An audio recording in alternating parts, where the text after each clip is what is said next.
Hello, this is Hooked by Happenstance. I'm Kendra, and it is time for chapter 25 of Yarn Tales.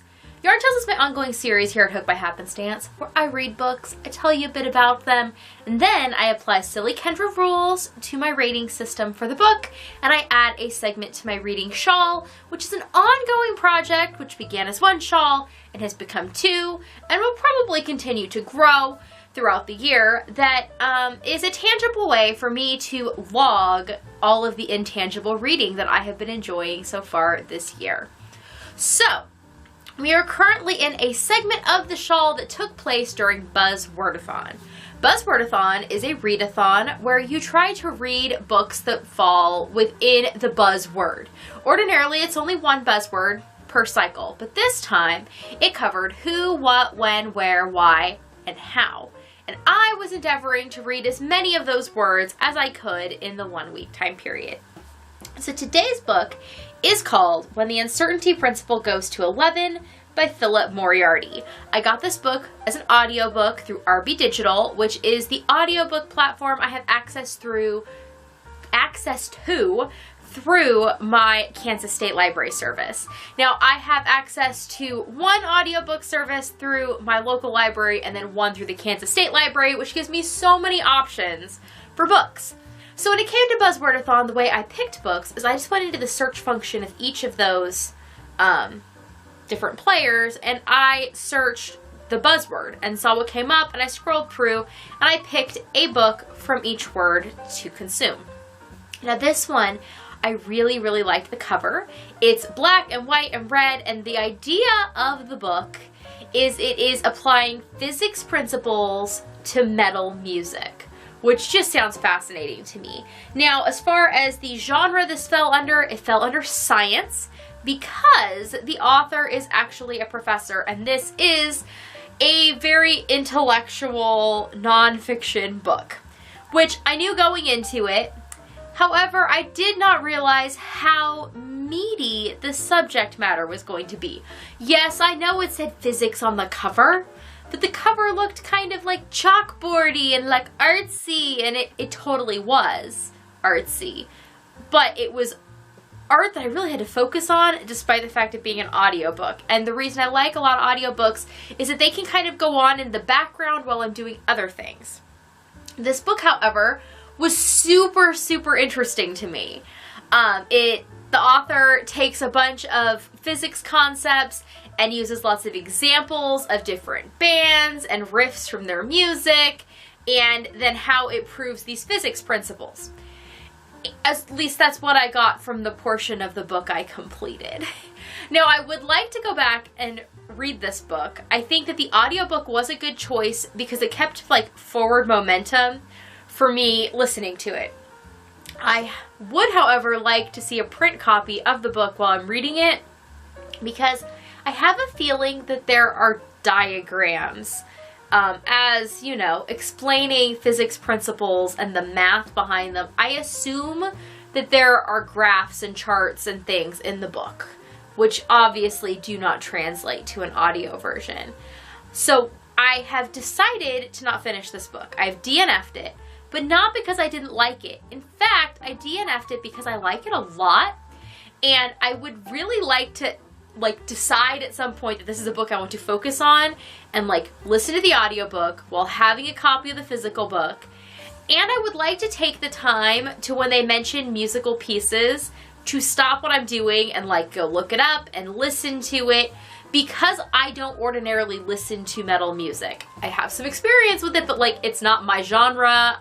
For the most part, it's not what I enjoy listening to, but I do think there is a lot of value to the musicality of it, and there's a bunch of things about it that I think are kind of given short shrift by a lot of people, that people just figure it's a bunch of screaming and yelling, but there's just as much skill, I think, to a lot of the metal music as there is to opera, because you actually use your voice in a lot of the same ways. Now, I did not get that from the part of the book I read. I got that from some videos I'd watched on YouTube, but I definitely think it's true, looking at the comparisons and how it all works. So I would really like to delve into this topic deeper, but I just didn't have the brain space or the time, frankly, to do that during this readathon. and just during the season of my life. Like, that's just not a practical thing for me to do right now, but I'm definitely earmarking this in my brain as a book that I want to come back to. So I decided to DNF it, and I've discussed before, what do I do with DNF'd books?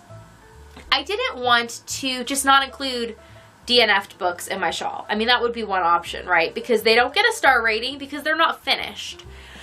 But I felt like that would kind of close me in for my options in picking books, because then I would never branch out or reach out of my comfort zone, because I wouldn't want to try something I didn't think I was going to finish and explore new options, because then I would just like lose out on that segment or something.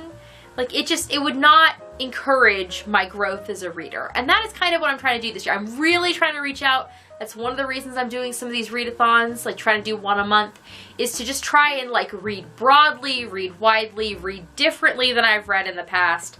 Yes, there are some genres I still avoid, but I just know myself and they are not for me. But within the areas that I know I'm comfortable in, there are like off-branching segments that I have not explored. So I wanted to continue to do that. So what I do is each of the kinds of books that I read has an assigned yarn. There's a yarn for books that I read with my kids. There's an assigned yarn for books that I read for my Life's Library subscription, where I get a new book every 6 weeks, as well as physical books I read by myself and audiobooks that I read by myself. So those each have their own yarn, and they each have a stitch pattern component which goes with that yarn. So for DNF'd books, I use the given yarn that matches the kind of book it was. I do the stitch patterned row, and then I just do one row of the single crochet. So I do a textured row of single crochet for each star that I give most books. However, the texturing doesn't start till the second star's worth of patterning, because that's just how it all works out. So DNF'd books just get the standard pattern row and then a row of single crochet. So here is my reading shawl, because I know it's what a lot of you want to see. And since this was a book for a readathon, I also went ahead and added beads. Now, the first book that I did that was an audiobook that I added beads for, I used one technique of adding the beads in. However, that makes the beads just show up on one side of the shawl and not the other. When I remembered this fact, I was further into it than I wanted to rip out a bunch of stitches that had beads in them, so I just left it.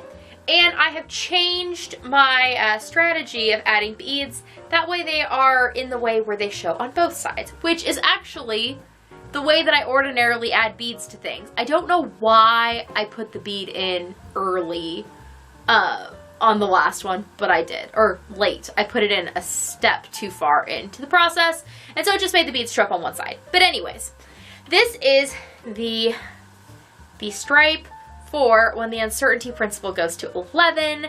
I think it is lovely. It happened to come after a book that did not get rated very highly, so they're very close together, which I think actually adds an interesting bit of patterning. The beads show up closer together. With the seed bead editions, I decided to put them into every stitch, whereas in the books with my kids where I'm using a larger bead, I put them further apart, just because I want to add weight to the bottom of the shawl, because I think it will be nice for opening the lace. I don't want the shawl to get too heavy. The yarn that I'm using for these audiobooks is a low did it yarn on the low original base in a one-of-a-kind color called Blarney Castle, and I just really like the way that it shows up, and I'm really liking how the beads are just a little spark of something. They definitely play nicely off of this Cattails Lady Celine that has the stellina in it, and there's even a little purple hair in there, because you know, it coordinates.